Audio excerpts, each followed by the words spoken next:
Welcome back to another edition of Jacques Talk. It's my pleasure right now to be joined by Richard Dickson, one of the greats in LSU history, especially from the tight end position. Richard, thanks for being here today. Yes, sir. Enjoyed it. Good to see you, Richard. Now part of the LSU broadcast on the radio, telling it like it is, and 90 catches in your career. Yes, sir. 90 catches. I mean, that's kind of like single season for some of your elite NFL tight ends, but I'll take the career record at LSU.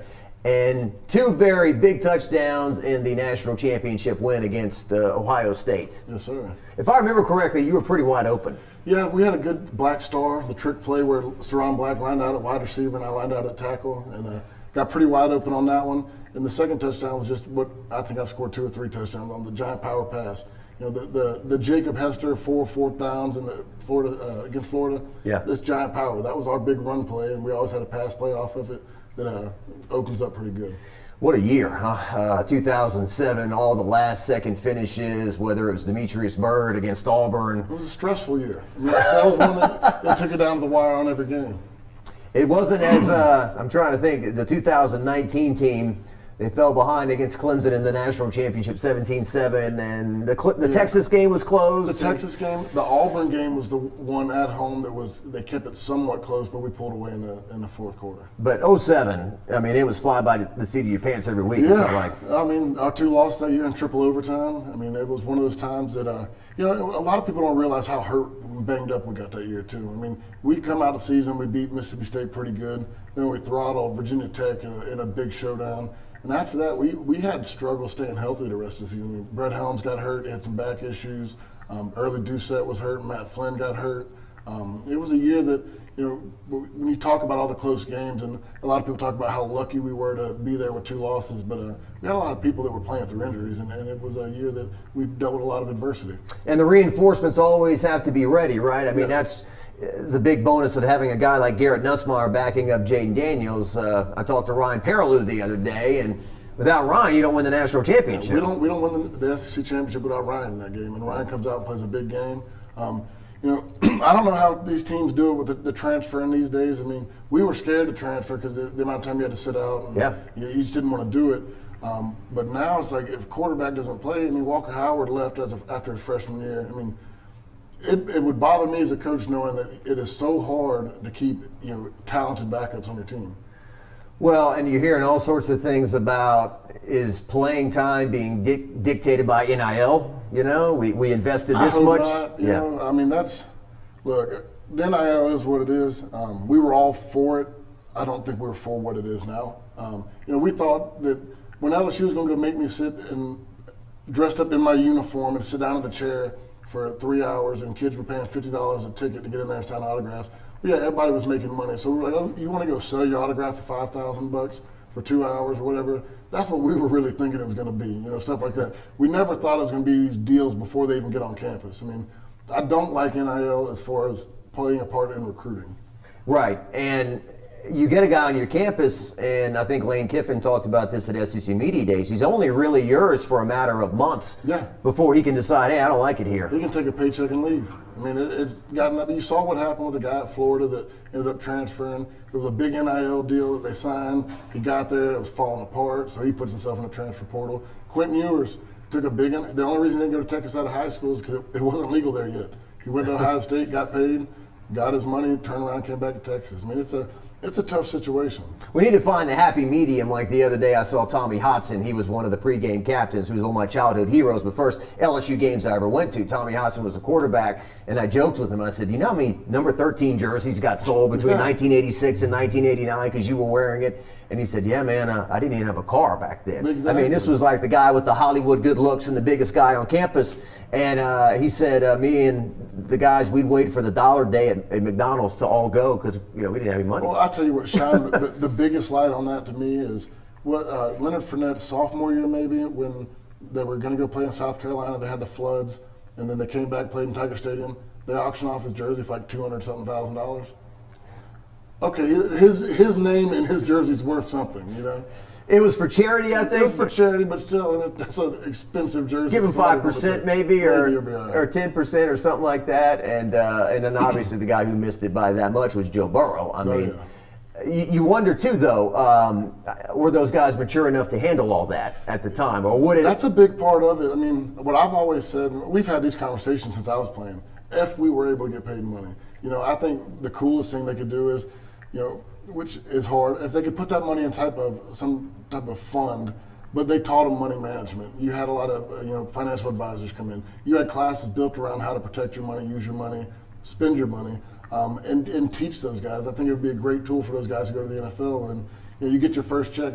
I was no superstar. I was an undrafted free agent. My first check was like $20,000, and I had never seen that much money in my life. And I was like, man, I don't know what to do. I put it in the bank account and then had the rest of them sent to my mom. I was like, I'm good for a year. I've never had this much money in my pocket. Well, and here's the other argument too. Some people say, well, the coaches are getting paid millions of dollars, so the players should too. But there's a difference between okay, I'm just going to use, for example, Brad Davis, the LSU offensive line coach. He told me that basically, a good thing for his wife, because he kind of lived off his wife's salary for a while as he was an intern and did all the grunt work. And finally, after years and years, was making hundreds of thousands in the SEC, as opposed to a kid who's 17 years old who hasn't proven anything yet. Hey, this is a stick up. Give me everything you got. There's no doubt. That's a lot of things people forget about these coaches. I mean, they grind for a long time before they make any money. I mean, I've had multiple SEC jobs. They've called me and want me to come coach for them.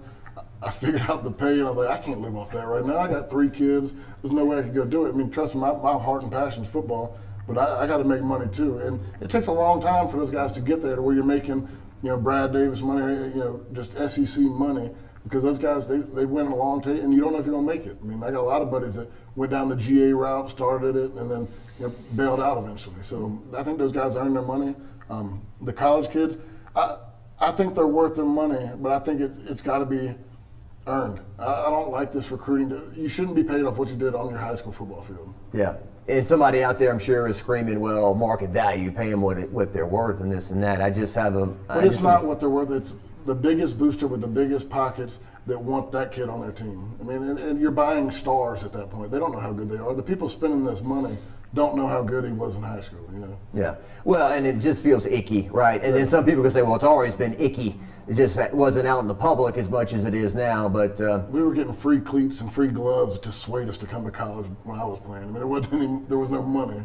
Those were the enticements. Somebody would sneak you a pair of LSU cleats or Ole Miss cleats or gloves, and before the games in my high school, whichever college was recruiting me would show up, and I'd get all the receivers new gloves. Let me ask you this too, because a scholarship to go to college. I mean, some people just dismiss that like it's nothing, and sure, there's millions of dollars being made in Tiger Stadium and whatnot. But in my opinion, a lot of fans are going for the LSU on the side of the helmet because they want to hear the band play those notes and they want to root for their Tigers. And yes, the team is made up of stars. You have to have talented players to win. But just what are your thoughts on that aspect? I think education is important depending on who you're talking to. There's a lot of guys I know make a damn good living that after high school went straight to work. Their parents didn't push education on them. There's a lot of guys on that football team that don't want to be in school. They're here to play football. They're nothing to do with college. And I know everybody's like, it's an education. These guys are here to get to the NFL. They don't care about the college. I'm not saying all of them, but there's a lot of guys. Their number one goal is to get be here 3 years and I'm out. Yeah, I mean, give me the classes that keep me eligible. And sadly, I mean, the thing that's the sad part is that's what the school programs are doing. My dad had to get involved back in the day because they were putting you in the easiest classes just to keep you eligible. And you have to go actively pursue a degree and make these counselors put you in certain situations. Well, I have heard a lot of parents say that they like Brian Kelly's graduate champions mantra and that education is important and this and that. But yeah, that's if LSU loses a game, fans sitting on Nicholson Drive after the game aren't going to say, well, you know what, we're graduating more people. So I feel good about what happened tonight. Our team GPA is great. No, that's not what's causing the waves across Baton Rouge. It's not going to sell any more season tickets, right? So, well, let's talk about the current Tigers. So they've already got 2 losses on the slate before we turn the calendar to October. This is a team that came into the season, whether it was fair expectations or not, 5th in the country, aspirations of winning the SEC, which they can still do. They only have 1 loss. No. They can still win the SEC West. They can still go to the SEC championship game and win that. That's all possible, right? But right now there seems to be some big problems on the defensive side of the ball. Yeah, it's early on I thought it was just younger guys. But the more I go back and watch it, I mean, Saturday night I was mad, cussing the coordinator. I'm like, God dang, Matt House. But then I go back and watch it. The schemes he called, there were guys there to make plays. And there was a lot of times that we just had poor tackling. And it's not just like good, hard running. A guy ran through a tackle. Guys were whiffing. I mean, it's the worst tackling performance I've seen in a long time. And I saw what Brian Kelly came out and said. He's at 34, 35 missed tackles for 288 yards extra. I mean, that's incredible. Because tackling is something we've all done since we were 7, 8, 9, 10 years old. Shoot, in Louisiana, like they got a 5-year-old tackle league down the street. They're starting to do. But to me, it was really disheartening to see that guys make.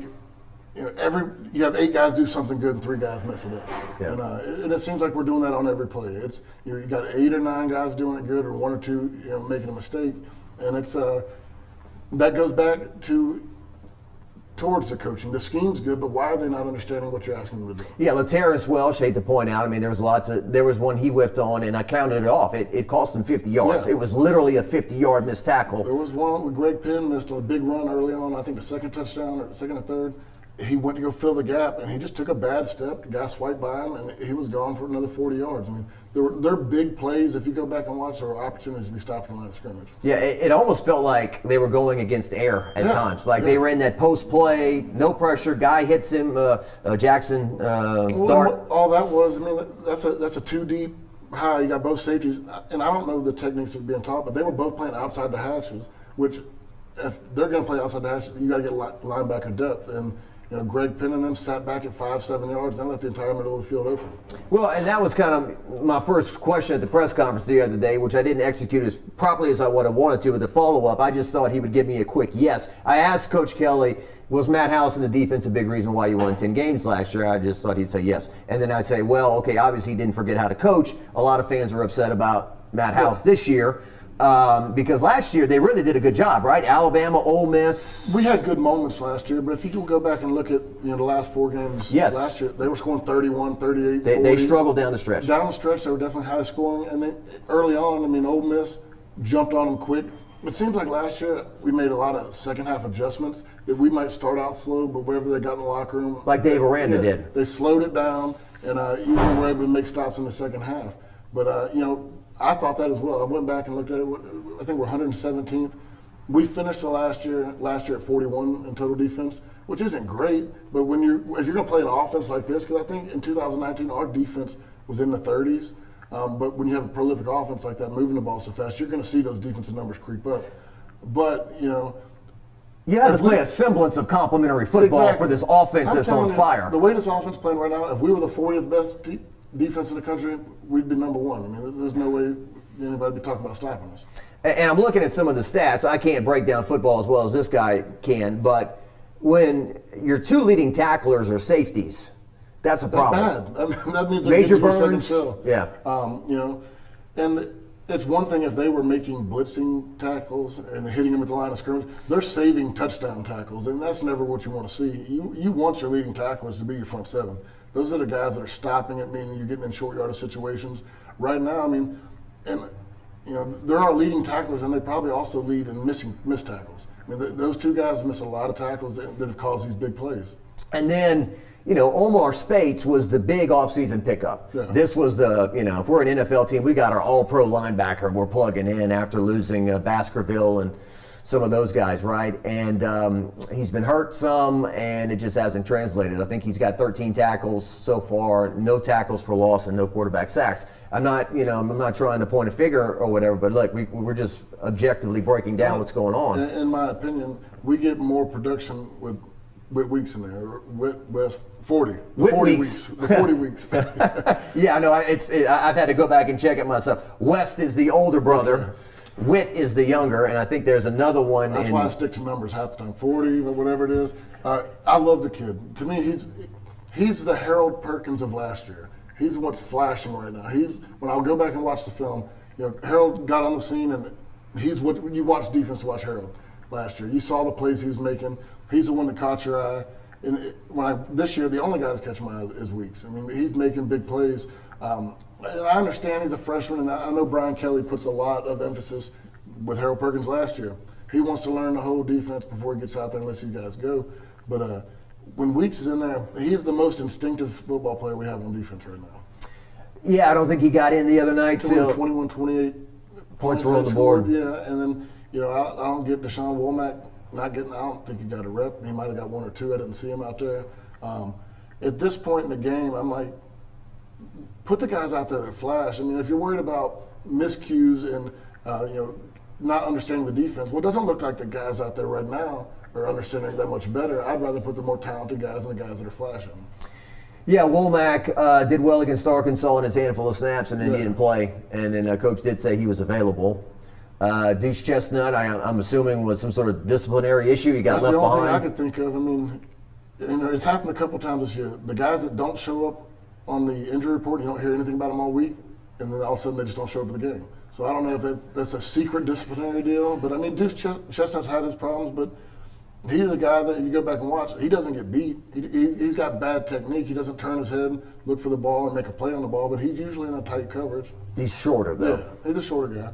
Ole Miss gets 700 yards against LSU, and now you're going to Missouri, where what is old is new again, because I went up there in 2020 during COVID, and I remember the cutaway shots of Ed Ogeron, Bo Pelini on the sideline. They had masks on, but just kind of like, because I think Missouri almost got 600 yards of offense in that game, 45 points.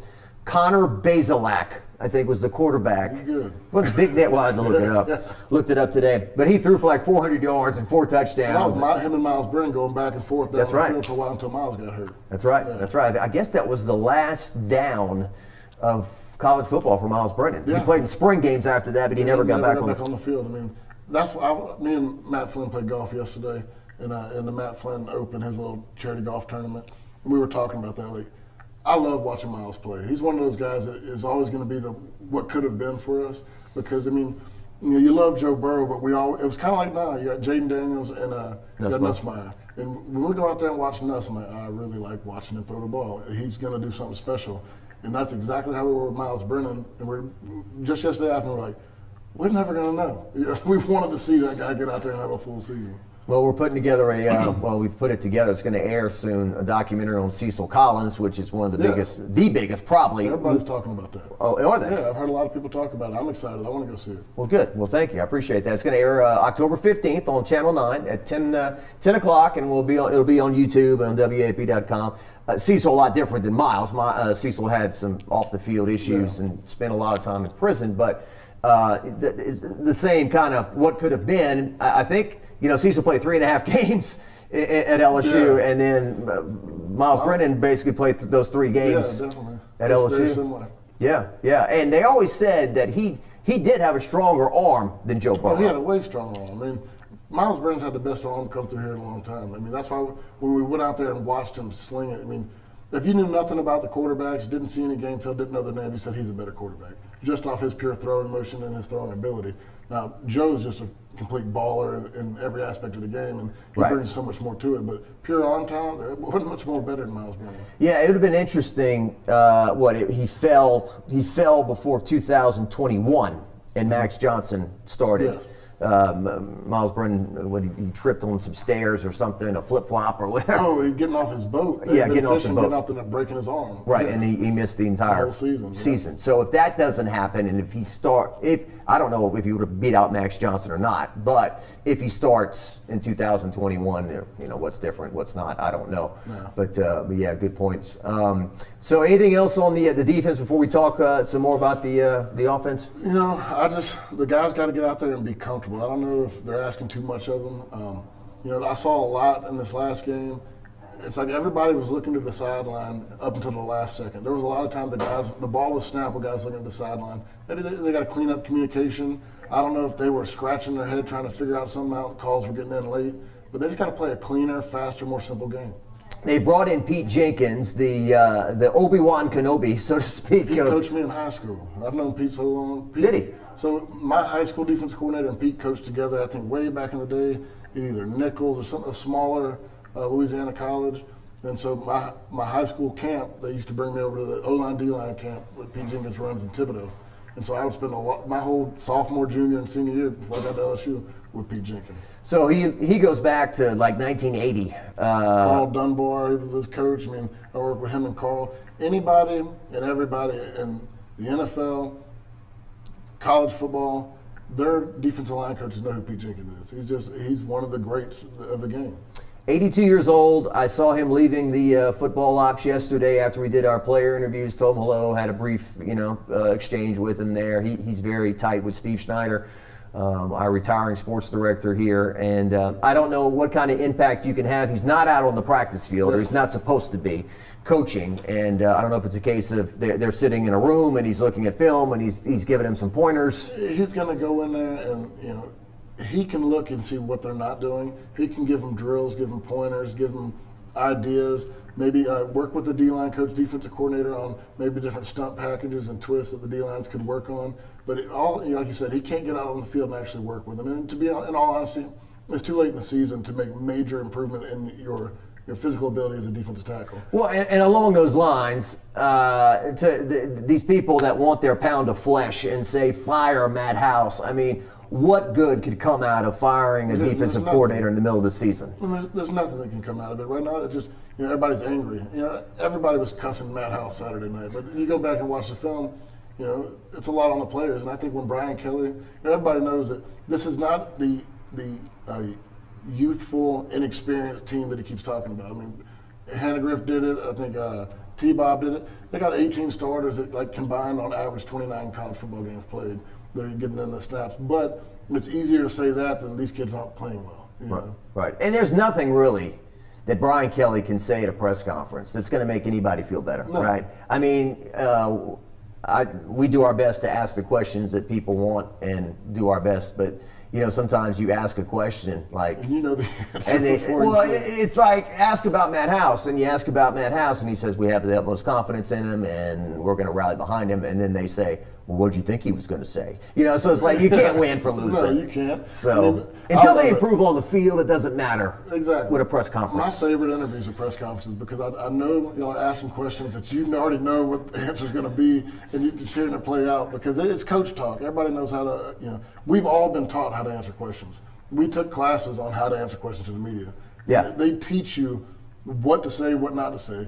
You just hopefully find somebody just mad enough to let it spill out. Brendan LaFell missed a few of those classes, I think. Yeah, every once in a while. Those guys, if you caught them angry enough, all that training went out the window.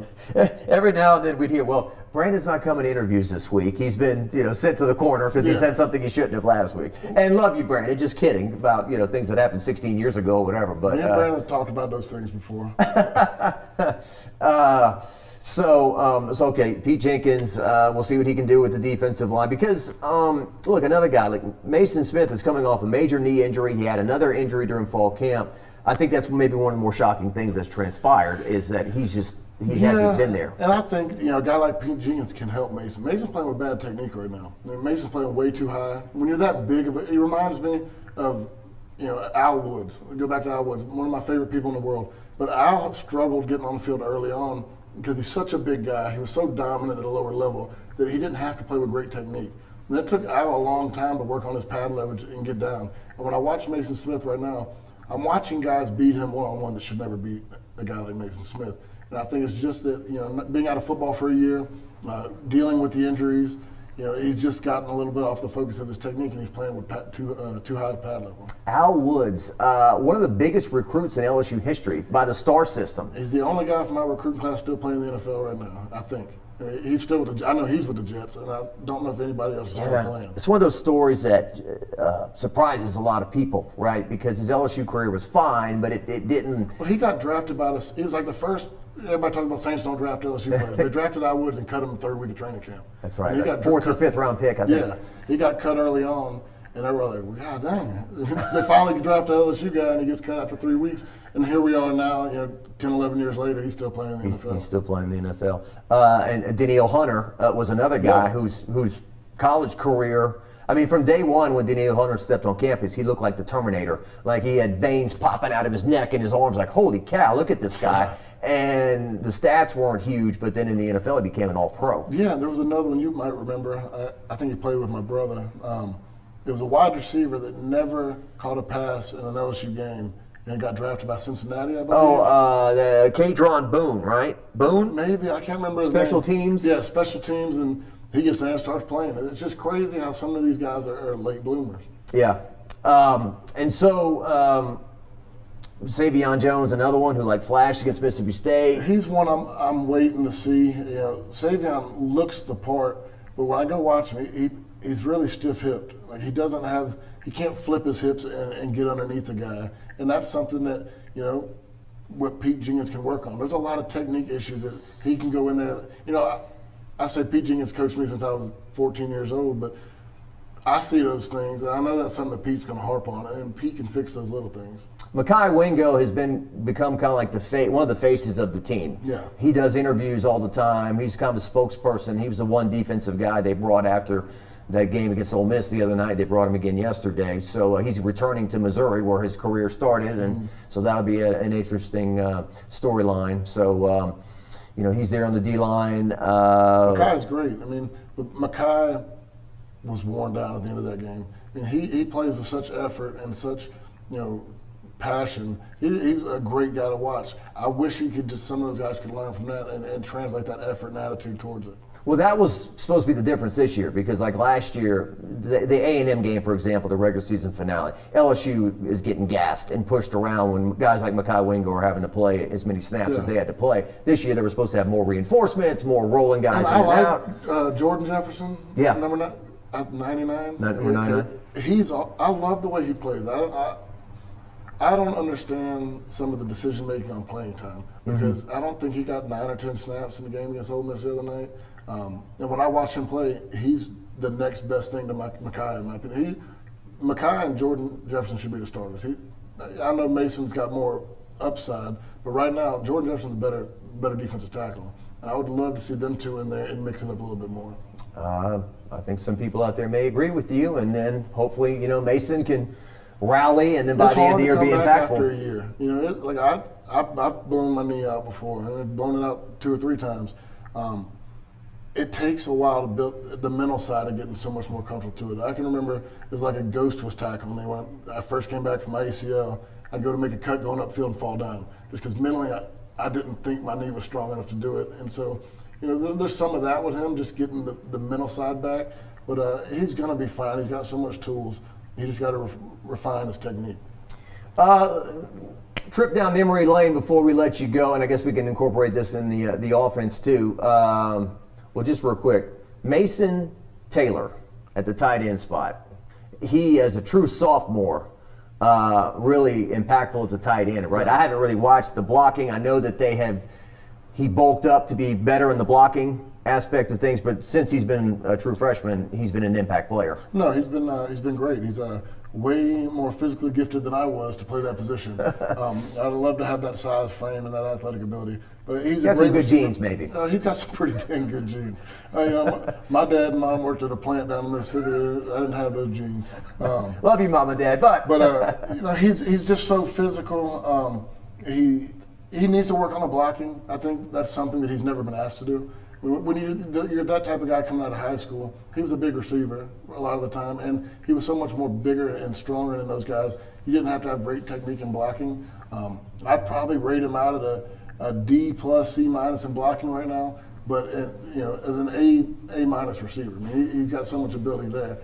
He's one of those guys that I really think he's going to be a top draft pick. When he learns and hones in that blocking, he can be a true every down tight end, like a Gronk. Or I can't think of the guy out in San Francisco, but guys that are Kittle, Vernon Davis. Kittle, guys that are every down tight ends. They're going to block too. You see a lot of them. Like Travis Kelce don't want to block anybody. I love Travis, but he's a receiver. I love seeing the true tight ends that can go out there and be an every down guy. Gonzalez wasn't. No, Gonzalez was a receiver. Yeah. Jimmy Graham was a receiver. He got split up. But those guys were just asked to jump up. They're big basketball players that were asked to go up high and rebound. Yeah, well, Mason's father, Jason, of course, Hall of Famer here, he said, the tight end spot's a little different than when I played. Well, no doubt. Even when I played, in Jimbo's offense, I caught 6 balls and started as a tight end my freshman year. I was blocking every play. They used to be, not that you were this way, the big lumbering guy, that would catch the 5-yard curl. You were too small to be a tackle, but too slow to be a receiver, so they put you out there. And they threatened the wide receivers who put on too much weight. You were going to move you to tight end. Or put you a tight end if you don't drop about 20 or 15, right? Oh, yeah. Jaden Daniels, he is answering all the questions, right? Preseason, they said, look, you threw 17 touchdowns last year. You need to throw more touchdowns. He's got 16 through 5 games. 208 yards passing last year. This year, he's got 342 per game. And there were questions, well, can he throw the deep ball? Yeah, he can throw the deep ball. No, I think it was confidence he needed. I mean, he plays such a clean game. He plays such a mistake-free. And sometimes, you heard Brian Kelly say that a lot last year, it kind of hurt him. He needed to throw more interceptions. He needed to take more shots. And that's something you got to get. You're beat into your head, don't turn the ball over. But we want you to take chances. So I think, I was on him hard against Florida State. I went back and I'm like, man, wasn't taking the deep shot. He was still playing that safe ball. Go out there against Grambling. He let some of them go. And ever since then, it's like he hit on 4 or 5 of them. And the confidence just went skyrocketing. And the way he's throwing the ball right now, the confidence he has, there's nobody in the country throwing the ball better than him. Your partner, Charles Hannegriff, had the great line last year to make an omelet, you got to break some eggs. Yeah, no doubt, definitely. So he's breaking some eggs now, but I think he only has 2 picks maybe so far. There's one bad one, I want to say. Malik fell down against Florida State. Yeah. And, McLaughlin got him. Yeah, that was the only bad one. It just, the coverage in McLaughlin came off of it. Yeah. And the receivers, too. I mean, you played with Early Doucette, Brandon LaFell, Demetrius Bose. Buster Davis. I mean, I learned early on my freshman year why I didn't get the ball so much. We had, between Dwayne Bowe, Buster Davis, Early Doucette, Brandon LaFell, I was the 5th option. I hear that. But man, Malik Neighbors, Brian Thomas Jr., 2 guys that are in their 3rd year that are really reaching a new level of stardom. Yeah, and I think you've seen Brian Thomas really come on with the deep ball, and he's a deep ball guy. He can play anything, but when you start getting those balls thrown to you and you start completing some of those passes, it's the confidence across the room. I mean, it makes the quarterback better, it makes the receivers better. They start feeling like, they could take over a game in any given situation when they got a one-on-one coverage. And it also prevents you from getting doubled up, your best guy. Malik was seeing a lot of double coverage, a lot of brackets. Well, all that's going to do is leave Brian Thomas one-on-one on the backside. And when you have that second guy, it really opens things up. Chris Hilton is a fascinating little toy LSU has, right? Early in the game, does he mistime his leap or whatever on the deep ball that Jaden couldn't have thrown any better? I don't know. He didn't need to leap. And that's Jimbo, young players do that a lot. Jimbo would get on to you because if you're faster if you continue to run than if you stop and dive. And, it doesn't make sense to you when you're younger, but when you go back and think about it, if you never stop running, you're going to make more time than if you stop and dive. And it's just a hard habit to break, especially some younger guys. But then late in the game, they throw him a little route, and you just see what speed can do. Yeah. Like you blink and he's 40 yards down the field. No. So he can do things. I just don't. He just is a consistency with the hands. The last play of the game, I didn't take a good look at it. It hit him in the hands, but that's a tough play. Traffic. I went back and watched it slow. He gets up over everybody. It goes through the hands, but shoot, that's a 50-50 ball. You can't count on those.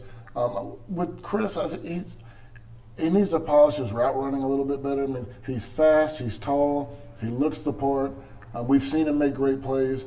I see him round a lot of routes off, and that's just something that he's got to continue to work on and get sharper in his route running. And running back, all during camp we were talking about they've got these 8 scholarship running backs. How are they going to play them all? Well, it's clear that the chairman of the committee is Logan Diggs, who I think 20 carries or so last week. So, and then John Emery got 3 carries, I think, in the game. I think that's the only 2 running backs they really played. Yeah, Logan Diggs is awesome. I really wish I could have seen him early on in the year. I heard it ended up being a tweaked hamstring at Florida State.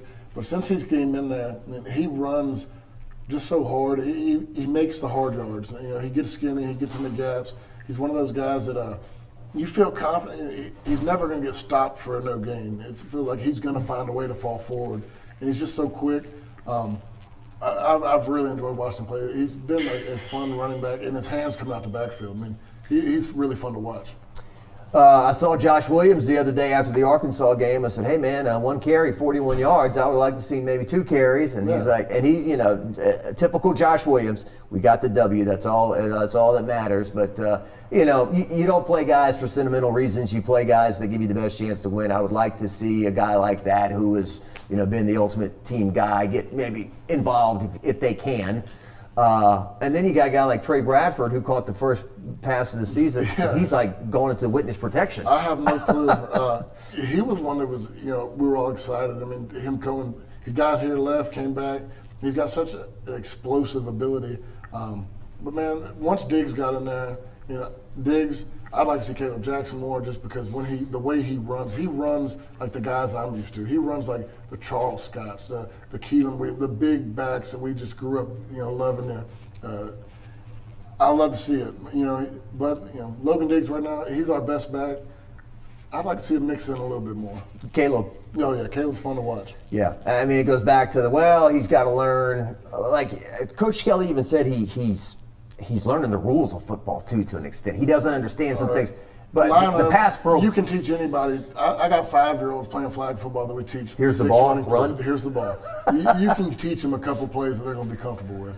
Yeah, I mean everyone sees that run against Mississippi State where he knocks the guy into the ground and like, oh my God, that excites everyone and they want more of it. So well, you see that. You see the kickoff returns, just the way he's fluid in his movements, his cuts, his power. I mean, he just looks like everything you want from him in a running back. Big legs, big lower body, powerful. Exactly.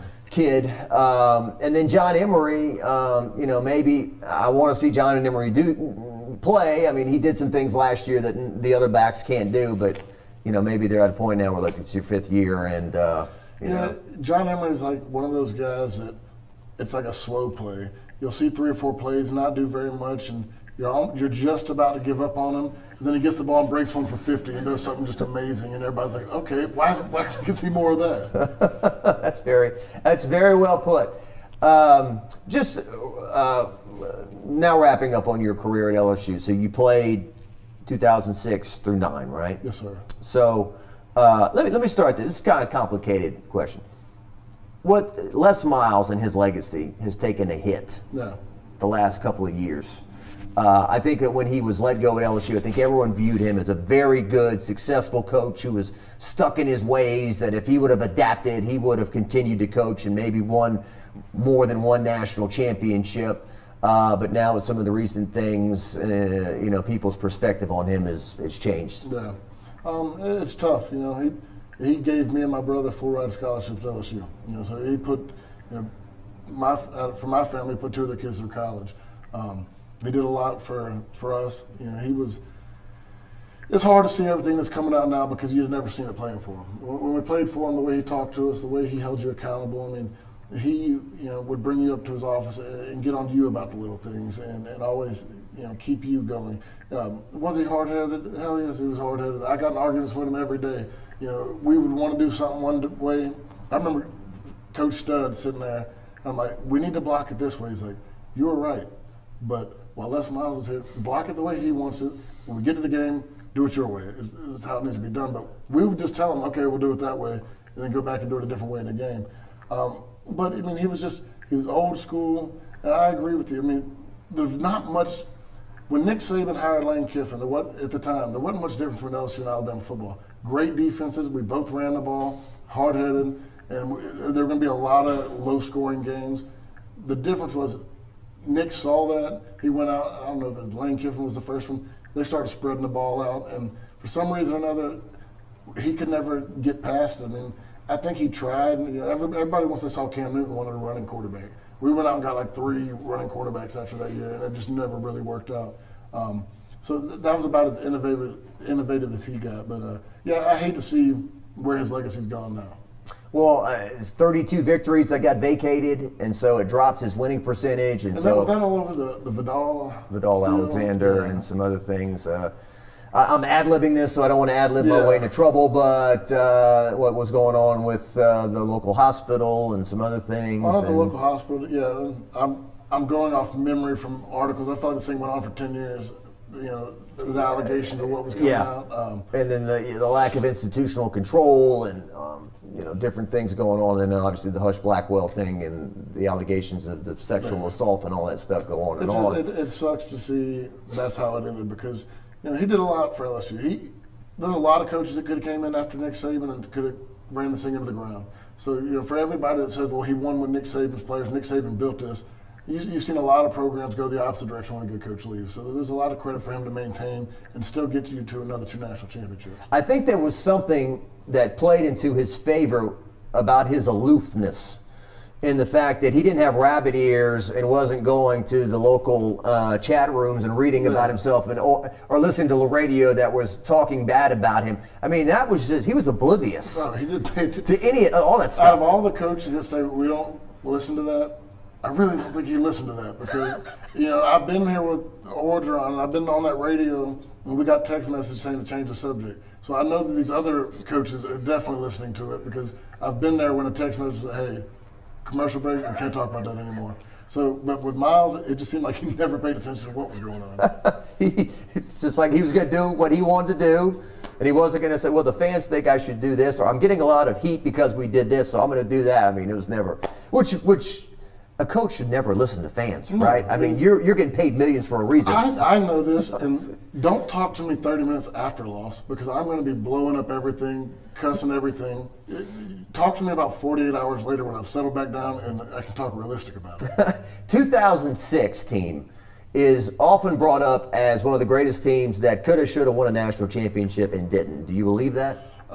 Talent-wise, yeah. But if you want to talk about losing, we started that 3-2 in the SEC. We lost I think 2 of our first 3. Lost to Tebow in the swamp. And lost to Auburn in that 9-6 game. 7-3. Whatever. 9-6 was the other one. Yeah, it was Didn't score a touchdown. Didn't score a touchdown. But yeah, you talk about DeMarcus Russell, a Dwayne Bowe, a Buster Davis, a Glenn Dorsey, LaRon Landry, Brandon LaFell. The amount of NFL players that were on that team were just insane. Definitely the most talented, but it was nothing as far as the camaraderie as 07. 07 was the most tight-knit team that I played with at LSU. In 2008, Perilou gets thrown off the team, right? And and I've talked to Ryan about it, and sometimes I'm still like, Ryan, I don't understand. I wanted to kill him because I love Perilou. Me and Perilou threw a lot together. I love Perilou. We get in the huddle, but hey, Dick, you getting the ball? I'm like, good, we're good to go. I already knew I was going to get the ball. But yeah, when that happened, I think in the spring, late spring, it was just it stunk because we felt like we could make another run that year. And then now, Jared Lee came in and played, okay, threw a lot of interceptions, but he was a freshman. You hate putting a guy, like back then, you didn't play freshman quarterback. You didn't see that happen a lot. Yeah, I'm thinking, I'm like, man, you're getting handed the keys to a Ferrari. There's not even a competition. You're the guy, throwing to you and Demetrius and LaFell and Charles Scott in the backfield. If you go back and look at that season, we were scoring 38, 40. I think we averaged 38 plus a game. Our offense was scoring. Now we were turning the ball over. Pick sixes. Pick sixes. We also here's 7 back. I was also talking about like one of the, we're talking about bad defenses. That was the co-coordinator year. Yes. That we struggled on defense, lost a lot of games, giving up 50 points too. They call that Malvito because it was a combination of Malvito and Mallory. Yeah. Malvito. So and that really threw LSU into a funk because of the pick sixes with Jared Lee that year. They said that Miles was emotionally scarred from that moving forward. No doubt he was, and that's without question. You look at my numbers going on after that season, and they all started dropping because he didn't want to throw the ball in the middle of the field. He wanted to have run pass checks on everything, and he's going to run into a 2 high and pass into a single high, and he's going to keep it outside. That was when he really became, we're going to run the defense, we're going to run the ball and play safe. Because Gary Croton, you guys were doing creative stuff, right? We came in there, we were going to run all no huddle at one point. We put in all the plays for no huddle. We tell the story all the time. That spring, we put in nothing but no huddle. We were going to come in, run fastball, curveball. We had all these sayings and different, chocolate was on 2, curveball. We were going to run the second play. We were going to be a no huddle team. We went out there the first drive. There was some miscommunication. Miles X that. We went back to the huddle in the very first game. I heard the stories from like after you left, like in 2015, LSU goes to Alabama with Leonard Fournette, undefeated. They worked on all sorts of stuff, and we're going to try this and try that. And then on Friday, it'd be like Miles would say, I think we can run it right at them. Yeah, well, my brother tells me all those stories. I mean, my brother was part of a lot of those teams, and he would come home calling me at night saying, man, I'm going to have a big game. I mean, we got all these plays in. Coach E's telling me that we're going to get the ball. And he's like, come Friday, they throw that game plan out the road, and we're just going to run the ball. Brandon Harris told me that Fournette would come into the huddle and beg him to change the play. Yeah. Please change the play. Run something different. I can't, we just keep running into. Yeah, that'll get the quarterback it'll make sure that he's not in there to make the decision next time. I was always, so when Miles would go back and look at the way you did it instead, did he say, hey, Dickson? He never called you out when it worked. Now, if it was a bad play, then I'd have got my butt chewed. But as long as it worked and we were successful, you never got corrected. And as we wrap up here, to your point, that national championship game at the end of 2011 really was the fork in the road for both. Because if Les Miles wins that game, he's got 2 national championships, and I think Saban's got 2. Yeah. I think it's even at that point. And Saban, in that second game, changed everything up. Play action passes. They found a way to neutralize Tyrann Mathieu. Yeah, I mean, it was a whole different thing. Saban made the changes, and you've seen, from here on out, Saban changed quarterbacks at halftime with Jalen Hurts and Tua. I mean, what he is doing now is he's completely changed to where he's willing and able to listen to anybody, and that's what's made him so great. Be interesting to see how much he's got left. I keep hearing about NIL and stuff. May chase him out, but I don't know what else Nick Saban's going to do. I pray for him to retire, but I also am going to be sad the day he does, because as an LSU guy, Nick Saban's the greatest college football coach of all time. Every one of us he talked to us, I love watching him speak. I love watching him give motivational talks. I love watching him talk to the team. He's a guy that, he is the epitome of football. And so when you talk about Nick Saban, every football player loves him just because of how he is. And he's everything how we were taught as a little kid. I mean, it's just old school. I mean, it's going to be a sad day when he leaves, but a lot of people are going to be pretty happy. Who replaces him? Who wants that job? Yeah, exactly. I mean, I heard talk to people, Dabo. Who wants to go replace Nick Saban? I mean, Les Miles did it in the younger days, and people still were mad that we had to replace Nick Saban. Talk about 7 championships later. And I mean, you go 10-2, they're going to be ticked, right? Oh, no doubt. If you don't win a national championship in your first 3 years, like, well, Saban did one every 3 or 4 years. Yeah, I don't know if they just get somebody to jump on that grenade for 2 or 3 years and then fire him, and then the next guy, you don't want to be the guy that follows the guy. You want to be, Paul Maneri. You don't want to be Smoke Lavelle, from LSU baseball. But football coaches, all of them have egos, and one of them's going to say, I can do that. I'm good. I can go in there with what he's built and keep it rolling. You got to have that, though, right? Like Sean Payton, Bill Belichick, these guys have huge egos. To be in the SEC and take the criticism you're going to take, you got to go in there. I mean, you got to be a very confident person to walk into that every day, and when things don't go right, still have a positive attitude to get things going back straight. Kind of like being a post-game radio host. Right, exactly. Yeah, except you catch me a little bit more emotional. Right? Richard says he gets an hour-and-a-half cool-down period, and still it may not be enough, depending on how the game went. Depending on who triggers me or says one thing that sends me right back into how I feel after the game. Like maybe after the last game, Jay Daniels lost us that game. Yeah, that was a bad one. That was about to, Charlie, I don't know if it's played live on YouTube like it is now.